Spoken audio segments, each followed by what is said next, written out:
வணக்கம். இன்றைய நாள் 21/2/2026 சனிக்கிழமை. செய்திகள் வாசிப்பவர் ஹிமாஷா உபைதுல்லா. பனிசியா தமிழின் பிரதான செய்திகள். முதலில் தலைப்புச் செய்திகள். புதிய சட்டவரவை எதிர்த்து கையெழுத்து போராட்டம். பாடசாலை காவலாளி உட்பட 2 போதைப் பொருளுடன் கைது. பௌத்த சாசன அமைச்சு பாரபட்சமாக செயற்படுகிறது என தையீட்டி காணி உரிமையாளர்கள் குற்றச்சாட்டு. வெளிநாடுகளில் பதுங்கியுள்ளவர்களுக்கு சர்வதேச போலீசார் சிவப்பு எச்சரிக்கை பிறப்பிக்கப்பட்டுள்ளது. மானிப்பாய் பிரதேச சபை எல்லைக்குள் வெடி கொளுத்த 10,000 கண்டனம். இலங்கை சிறையில் உள்ள மீனவர்களை விடுதலை செய்ய வலியுறுத்தி ஆர்ப்பாட்டம். அனைத்து நாடுகளுக்கும் 10% இறக்குமதி வரி. தொடர்வது விரிவான செய்திகள். முதலில் தாயக செய்திகள். வடக்கு கிழக்கு பொது அமைப்புகளால் பயங்கரவாத எதிர்ப்பு சட்டமும் வேண்டாம், பயங்கரவாதத்திலிருந்து அரசை பாதுகாப்பதற்கு என கொண்டு வர இருக்கின்ற புதிய சட்ட வரைவும் வேண்டாம் என அரசாங்கத்திற்கும் சர்வதேசத்திற்கும் எதிர்ப்பை வெளிப்படுத்தும் விதமாக கையெழுத்து போராட்டம் ஒன்று முன்னெடுக்கப்பட்டு வருகிறது. இந்த போராட்டம் இன்று பருத்தித்துறை நகரில் இடம்பெற்றுள்ளது. பொத்துவில் தொடக்கம் பொலிகண்டி வரை மக்கள் இயக்க ஒருங்கிணைப்பாளர் தவ திரு வேலன் சுவாமிகள், குரலாற்றோரின் குரல் அமைப்பு ஒருங்கிணைப்பாளர் கொட்டடி மோகன், தமிழர் கலைமன்ற இயக்குனர் கமலகாந்தன் உட்பட பொது அமைப்பு பிரதிநிதிகள் இணைந்து கையொப்பம் பெறும் நடவடிக்கையில் ஈடுபட்டுள்ளனர். இந்நிலையில் சந்நிதி முருகனை தரிசிக்க வந்த பக்தர்கள் பலர் ஆர்வத்துடன் கையொப்பமிட்டு சென்றுள்ளதாகவும் தெரிவிக்கப்பட்டுள்ளது. அதிவேக நெடுஞ்சாலைகளில் பயணிக்கும் வாகன சாரதிகள் மற்றும் பயணிகள் ஆசனப்பட்டி அணிவது கட்டாயம் என மீண்டும் வலியுறுத்தப்பட்டுள்ளது. எனவே பொதுமக்களின் பாதுகாப்பை கருத்தில் கொண்டு இந்த கட்டாய நடைமுறையை கண்டிப்பாக நடைமுறைப்படுத்த வேண்டும் என அதிவேக நெடுஞ்சாலை அதிகாரிகளுக்கு அறிவுறுத்தப்பட்டுள்ளது. குறித்த சட்டத்தின் கடுமையான நடைமுறையை உறுதி செய்வதற்காக அனைத்து நுழைவு மற்றும் வெளியேறும் இடங்களிலும் சோதனைகள் நடத்தப்பட்டு வருவதாக அதிவேக நெடுஞ்சாலை போலீசார் தெரிவித்துள்ளனர். நாட்டில் இன்றைய தினம் பெரும்பாலான பகுதிகளில் இடியுடன் கூடிய மழை பெய்யக்கூடிய சாத்தியம் காணப்படுவதுடன் மழை நிலைமை அதிகரிக்க கூடும் என வளிமண்டலவியல் திணைக்களம் எதிர்வு கூறியுள்ளது. அதன்படி வடக்கு, வடமத்திய கிழக்கு, ஊவா மற்றும் மத்திய மாகாணங்களிலும் அம்பாந்தோட்டை மாவட்டத்திலும் அவ்வப்போது மழை அல்லது இடியுடன் கூடிய மழை பெய்யக்கூடும் என அந்த திணைக்களம் வெளியிட்டுள்ள வானிலை முன்னறிவிப்பில் குறிப்பிடப்பட்டுள்ளது. ஏனைய பிரதேசங்களில் பிற்பகல் 1 மணிக்கு பின்னர் ஆங்காங்கே மழை அல்லது இடியுடன் கூடிய மழை பெய்யக்கூடும். மேலும் மத்திய, ஊவா, சப்ரகமுவா மாகாணங்களிலும் மட்டக்களப்பு, அம்பாறை மற்றும் பொலனறுவை மாவட்டங்களிலும் சில இடங்களில் 100 மில்லிமீட்டருக்கும் அதிகமான பலத்த மழை பெய்யக்கூடும் என அறிவிக்கப்பட்டுள்ளது. கொழும்பு கோமாகமை பகுதியில் நேற்று முன்னெடுக்கப்பட்ட விசேட சோதனையின் போது ஐஸ் போதைப் பொருளுடன் 2 போலீசாரால் கைது செய்யப்பட்டுள்ளனர். கைது செய்யப்பட்டவர்கள் கடுவலை மற்றும் கெஸ்பாவை ஆகிய பிரதேசங்களைச் சேர்ந்த 31 மற்றும் 34 வயதுடைய நபர்கள் என அடையாளம் காணப்பட்டுள்ளனர். இவர்களிடமிருந்து விற்பனைக்காக வைக்கப்பட்டிருந்த ஐஸ் போதைப் பொருள் கைப்பற்றப்பட்டுள்ளது. இவர்கள் நீண்ட காலமாக இப்பகுதிகளில் போதைப் பொருள் விநியோகத்தில் ஈடுபட்டு வந்தனரா என்பது குறித்து போலீசார் மேலதிக விசாரணைகளை முன்னெடுத்து வருகின்றனர். சந்தேக நபர்களை நீதிமன்றத்தில் முன்னிலைப்படுத்தும் நடவடிக்கைகளை போலீசாரும் மேற்கொண்டு வருகின்றனர். பௌத்த சாசன அமைச்சு எம்மை புறக்கணித்து ஆக்கிரமிப்பவர்களுடன் பாரபட்சமாக செயற்படுகின்றது என தையீட்டி காணி உரிமையாளர்கள் குற்றம் சுமத்தியுள்ளனர். தையீட்டி திஸ்ஸ விகாரை விடயத்தில் பௌத்த சாசன அமைச்சு பாரபட்சமான முறையில் செய்யப்படுகின்றது என்று பாதிக்கப்பட்ட மக்கள் குற்றஞ்சாட்டியுள்ளனர். திஸ்ஸ விகாரைக்காக ஆக்கிரமிக்கப்பட்ட எமது காணிகளை எம்மிடம் மீள ஒப்படைக்குமாறு வலியுறுத்தி போராட்டங்களை நடத்தி வருகின்றோம். இந்த விடயம் தொடர்பில் கொழும்பில் பேச்சுவார்த்தை இடம்பெற்றுள்ளது. ஆனால் எமக்கு அழைப்பு விடுக்காமல் இந்த பேச்சுவார்த்தையை முன்னெடுத்துள்ளனர். எம்மிடமிருந்து ஆவணங்களை பெற்றுள்ளனர். அந்த காணிகள் எம்முடையவை என்பதற்கு நாங்கள் அனைத்து ஆவணங்களையும் வழங்கியுள்ளோம். ஆனால் எமது கருத்துக்களை தெரிவிக்க இடம் வழங்கப்படாமல் தற்போது கலந்துரையாடல்கள் இடம்பெற்று வருகின்றன. எம்மை அழைக்காமல் எமது காணிகளை ஆக்கிரமித்த விகாராதிபதியை அழைத்து கலந்துரையாடல் நடத்துவது அந்த ஆக்கிரமிப்புக்கு வழங்கப்பட்ட அங்கீகாரமாகவே நாங்கள் பார்க்கின்றோம் என்றும் அவர் சுட்டிக்காட்டியுள்ளார். வெளிநாடுகளில் பதுங்கியுள்ள 225 சந்தேக நபர்கள் மற்றும் குற்றம் சாட்டப்பட்டவர்களுக்கு எதிராக சர்வதேச போலீசார் இன்டர்போல் தற்போது சிவப்பு அறிவிப்புகளை பிறப்பித்துள்ளதாக பொதுமக்கள் பாதுகாப்பு அமைச்சர் ஆனந்த விஜயபால அறிவித்துள்ளார். நாடாளுமன்றத்தில் நேற்று உரையாற்றும் போதே இவ்வாறு தெரிவித்துள்ளார். மேலும் இதற்கமைய பாதாள உலக கும்பலினைச் சேர்ந்த 91 சர்வதேச குற்றவாளிகள் இருப்பதாகவும் இன்டர்போல் மூலம் அவர்களுக்கு சிவப்பு அறிவிப்புகளும் பிறப்பிக்கப்பட்டுள்ளதாக அமைச்சர் கூறியுள்ளார். ஜனாதிபதி அனுரகுமார திசாநாயக்க இந்தியாவுக்கு விஜயம் செய்து பிரதமர் நரேந்திர மோடியை சந்தித்து வருகின்றமை மாத்திரம் போதுமானதல்ல எனவும் நீண்ட காலமாக முடக்கப்பட்டுள்ள மாகாண சபை தேர்தலை அரசு உடனடியாக நடத்த வேண்டும் எனவும் ஐக்கிய மக்கள் சக்தியின் பொதுச் செயலாளரும் நாடாளுமன்ற உறுப்பினருமான ரஞ்சித் மத்மன பண்டார தெரிவித்துள்ளார். ஊடகங்களிடம் கருத்து தெரிவிக்கும் போதே அவர் இந்த விடயத்தை கூறியுள்ளார். நீண்ட காலமாக சிலரிழந்து காணப்படும் மாகாண சபை தேர்தலை நடத்தி நாட்டில் ஜனநாயகத்தை மீண்டும் நிலைநாட்ட வேண்டிய பாரிய பொறுப்பு தற்போதைய அரசாங்கத்திற்கு உண்டு. எனவே இந்திய பிரதமருடனான சந்திப்பின் போது எட்டப்பட்ட இணை கட்டுப்பாடுகளுக்கு அப்பால் உள்நாட்டில் மாகாண சபை தேர்தலை நடத்துவதற்கான ஆக்கப்பூர்வமான மற்றும் நடைமுறைக்கு சாத்தியமான நடவடிக்கைகளை அரசு உடனடியாக முன்னெடுக்க வேண்டும் என குறிப்பிட்டுள்ளார். இணைந்திருந்த வடக்கு கிழக்கு மாகாணங்களை பிரிப்பதற்கு முன்னின்ற ஜேவிபி என்கின்ற தற்போதைய தேசிய மக்கள் சக்தியினர் வடக்கு கிழக்கு மாகாணங்களுக்கு அதிகாரங்களை கையளிப்பதற்கு விரும்ப மாட்டார்கள் என முன்னாள் இணைந்த வடக்கு கிழக்கு மாகாண முதலமைச்சரின் செயலாளர் கலாநிதி விக்னேஸ்வரன் தெரிவித்தார்.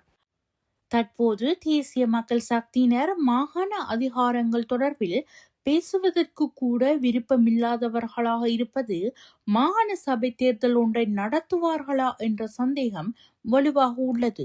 மாகாண சபை தேர்தலை நடத்த விருப்பமில்லாத காரணத்தினால் வடக்கு மாகாணத்திற்கு தங்களுடைய நாடாளுமன்ற உறுப்பினர்களை நிழல் அமைச்சர்களாக உத்தியோகப்பற்ற முறையில் செயற்படுத்த பார்க்கின்றார்கள். அவர்களுக்கு நன்கு தெரியும், நிழல் அமைச்சர்களை சட்ட ரீதியாக நியமனம் செய்ய முடியாது. அத்தோடு ஒரு மாகாணத்திற்கு ஒரு வகையிலும் இன்னொரு மாகாணத்திற்கு வேறு வகையிலும் செயல்படுத்த முடியாது என்பது நன்கு தெரியும். ஆகவே ஆட்சி அதிகாரத்தில் உள்ள தேசிய மக்கள் சக்தியினர் மாகாண அதிகாரங்களை வழங்காது தமது கட்டுப்பாட்டில் மாகாண நிர்வாகங்களை நடத்துவதற்கு எத்தனிப்பது அரசியல் அமைப்பை மீறும் செயலாகும் என அவர் மேலும் தெரிவித்தமை குறிப்பிடத்தக்கது.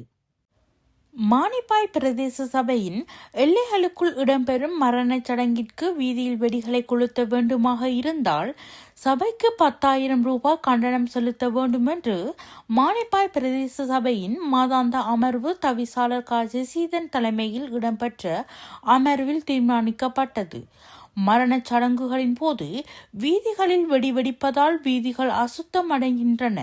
அவற்றை பிரதேச சபையை சுத்தம் செய்ய வேண்டிய தேவை உள்ளது. எனவே அந்த குப்பைகளை சுத்தம் செய்வதற்காக நாங்கள் குறித்த வெடிகளை வெடிப்பவர்களிடமிருந்து 10,000 ரூபாய் கண்டனமாக வசூலிக்க வேண்டும். அவர்கள் எமது பிரதேச சபைக்கு 10,000 ரூபாய் செலுத்தி அனுமதியை பெற்றுக்கொண்ட பின்னரே வெடிகளை வெடிக்க வேண்டும் என்றார். இது குறித்து சபையில் நீண்ட விவாதம், கருத்து முரண்பாடுகள் என்பன இடம்பெற்றன. இதன்போது கருத்துரைத்த இலங்கை தமிழரசு கட்சியின் உறுப்பினர் தயாபரன், வெடிவெடிப்பது என்பது எமது மரபு. எமது மரபுகளுடனும் மக்களின் உணர்வுகளுடனும் விளையாடாதீர்கள். இந்த விடயத்திற்கு நான் எதிர்ப்பு என்று கூறியதுடன் சபையிலிருந்து வெளிநடப்பு செய்தார். அதன் பின்னர் குறித்த பிரேரணையானது சபையில் நிறைவேற்றப்பட்டது. தொடர்பது இந்திய செய்திகள். இலங்கை கடற்படையால் சிறைபிடிக்கப்பட்ட 22 மீனவர்களை படகுடன் விடுதலை செய்ய வலியுறுத்தி தங்கச்சி மடத்தில் இன்று காலை மீனவர்கள் ஆர்ப்பாட்டம் நடத்தினர். இதில் மீனவ பெண் ஒருவர் திடீரென மயங்கி விழுந்ததால் பரபரப்பு ஏற்பட்டது. ராமநாதபுரம் மாவட்டம் ராமேஸ்வரம் மற்றும் மண்டபம் மீன்பிடி துறைமுகங்களில் இருந்து கடந்த புதன்கிழமை மீன்பிடிக்கச் சென்ற 4 படகுகளையும் அதிலிருந்த 22 மீனவர்களையும் வியாழக்கிழமை அதிகாலை இலங்கை கடற்படையினர் நெடுந்தீவு மற்றும் மன்னார் கடற்பரப்பில் வைத்து கைது செய்தனர். கைது செய்யப்பட்ட 22 மீனவர்களும் வவுனியா மற்றும் யாழ்ப்பாணம் சிறைச்சாலைகளில் விளக்கமறியலில் வைக்கப்பட்டுள்ளனர்.